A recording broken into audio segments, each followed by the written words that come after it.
Hello everyone, this is our dev update for D&D Beyond, and we're mainly focused on maps at the moment, but what has happened since the last time we did dev update? What are some updates? Yes, we've been keeping super busy doing a lot of feature improvements.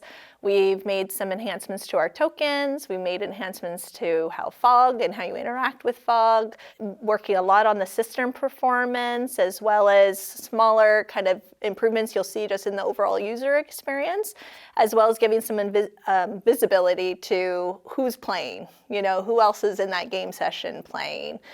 And then our more exciting features is around draw, which I know is highly anticipated. And then, of course, we've brought out kind of a surprise feature, or at least a feature we've brought out a lot sooner, which is our spectator mode. Our draw tool is our pretty big new feature for the beginning of the year. And essentially, it is a way to freehand draw on a map. When you select it, you will see that you can change your color, using the same color scheme that we used for our color rings. Once you select a color, your cursor will change and you can click, drag, and start to freehand draw on a map. We also have a spectator view, which is extremely exciting because it is something that our community had been asking for. And while it had always been on our roadmap and we planned on doing it, hearing from our users and to our feedback loop has been essential to knowing how important this is.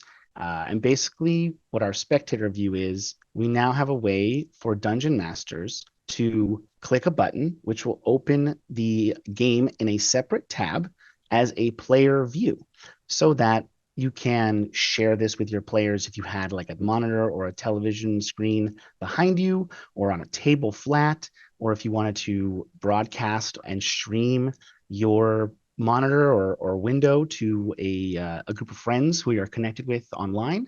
This now enables that. And of course, you can also just make sure your map as a DM is set up correctly and that you aren't revealing any secrets.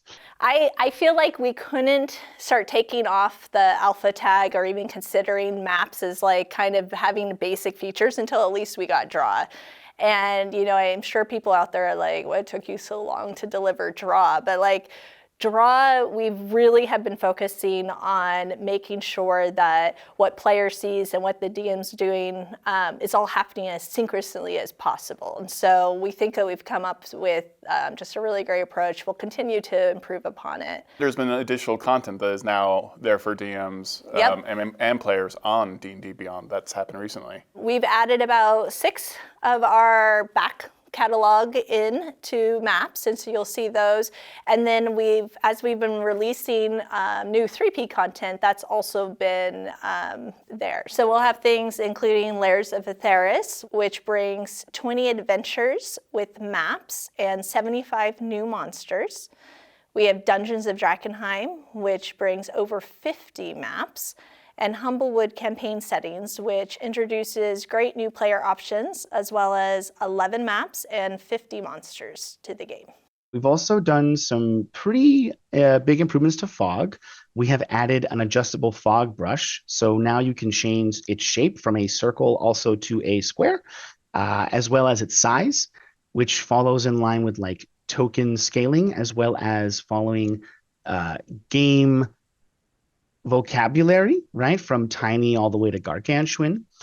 We've also done some major improvements to token behavior that interacts with our fog of war, specifically for players. When a player moves their token into fog, it won't immediately disappear. Instead, it will still be visible to them until they deselect it, at which point then the token will fall under the fog, as it were. And then at that point, it is no longer accessible or can be moved by players. So all tokens under fog are now only movable by the DM once they're under there. We also added a pointer, which is a way for players and dungeon masters to get other people's attention and let them know that something is happening. The way it works is when you select our pointer, your cursor again will change to a little white dot with a red circular tail, as it were. And the moment you click and hold, it essentially turns it on as if it were like a laser pointer, right? So when you select the tool and you're moving it around, you're not actually showing your players or people can't see you point to something, but when you click and hold or drag, it will either show a marker on the map, and as you move, the tail and the pointer will follow. Another piece of the token toolbar that we improved upon is the ability to rename a token. And this gives you the ability to change a token to anything you'd like, as well as revert back to the original name. So you don't have to remember exactly how a Balhanoth is spelled or a Bahir. You can just revert and it will go back to the correct name. We wanted to make it more clear who all was connected to a game as part of a game session, as well as have an easier way to get to people's character sheets if you had a question or you wanted to just help someone out real quick.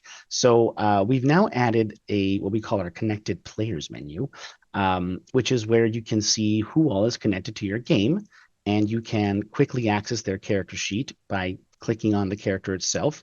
If a player has multiple characters in your game, you will see all of them. And you can quickly click and then get to see their character in another tab. We've covered what we've done since the last dev update, but we've got a lot more happening.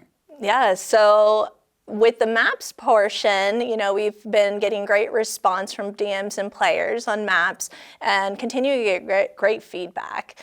I think with the release of these recent features, we're kind of at a state where we have some good basic functionality that allows both DMs and players to have a good play experience, and we feel great about that. And although we need to continue to improve on the overall performance and bring out more things, I'm excited to share that Maps is here to stay. And what that means is we will continue to bring out more features that will let the DMs prep for their games as well as facilitate play for their players. And we're going to continue to bring in more improvements. So every time folks go and use the tool, you're going to see more things that are showing up, whether it's small improvements, new features, new functionality, what have you. As well as we're going to continue to add our back catalog. So we're hoping that the back catalog will be complete, before the end of this year. Oh, wow. Okay, that's huge. Yeah. I love maps, and the thing that was so fun for me, well, the first time I launched maps, it was so easy to use and elegant. I tend to say simple, and I don't think that's the right word. It's just like you load maps and you get it instantly how it works. Yeah. You don't need a tutorial or anything else. It just makes sense. And I had this similar experience. We were playtesting for the new core rulebooks, and I was in a playtest playing a druid, and the DM loaded up the maps, and they had never loaded maps before. Yeah. One of the people in the studio team, and immediately same reaction was like, oh, this just works. Yeah. It's like, oh, this is very good. This is so nice. And that's what we're doing. We're intentionally keeping it to more simple or basic features, so anyone can just go in and just quickly bring up a game and play. You don't have to learn a lot of the complexities. It removes barriers to entry. It removes barriers to entry, for sure. It's been really nice. So we are going to see enhancements and support for the 2024 core rulebooks. I know this is very top of mind. Yes, definitely. So we are hard at work at making sure that we can actualize all of those new rules into the character sheet for players to be able to utilize with the new player's handbook. And then specifically with maps, to support the Dungeon Master Guide, we'll be bringing in functionality to build encounters and facilitate tracking initiative. And then lastly, for Monster Manual, you'll be able to see all of those new monsters within maps. What's been exciting for you for this year? Because you just jumped in and things are moving. We've got third-party content happening. We've got maps. We've got new features happening. I think those have been the biggest milestones, right? We've got, the first time we brought out 3P content with Tal'Dorei, and being able to see that happen and work with the team. I mean, that was a collaborative effort across all of the teams. And so being able to launch that and bring that out was amazing. And then not only that, but we kind of set the precedence of oh, we can actually do this, and we can do this a lot easier than we thought. And we're able to bring out another, what we've done 4 books now. Yeah, and to that point, I don't know it was completely real for players until Drakenheim and Layers of Atheris happened, and they're like, oh, it's not a one-off. Yes. You know, we're inviting many third parties to the party. Yeah, which is bringing in all sorts of different content. 'Cause you've got like Humblewood, full of the like cute characters, and then you've got Layers of Theris, which is more like horror, right? So like we're also just hitting like more things that players will want, you know, and it lets us do that. And so that was exciting. And then Maps was exciting. I think finally giving players and DMs a place to play their games on DDB was, you know, what was kind of missing. You know, you get your content here, you can build the encounters here, you can use your character sheet here, but there wasn't like a here to be. And so that's what Maps did. And so I think that was also really exciting. And I just would like to appreciate and thank you all for the time and effort you've put into sending feedback and giving us ideas of what you like, what you want to see more of, and how the tool can improve and be better for you. It really helps us prioritize what's most valuable. And in this case, you know, adjustable fog brush as well as the spectator view are clear examples of that. So I am just really excited for those, as well as draw and everything else, because of what it means for people playing on maps.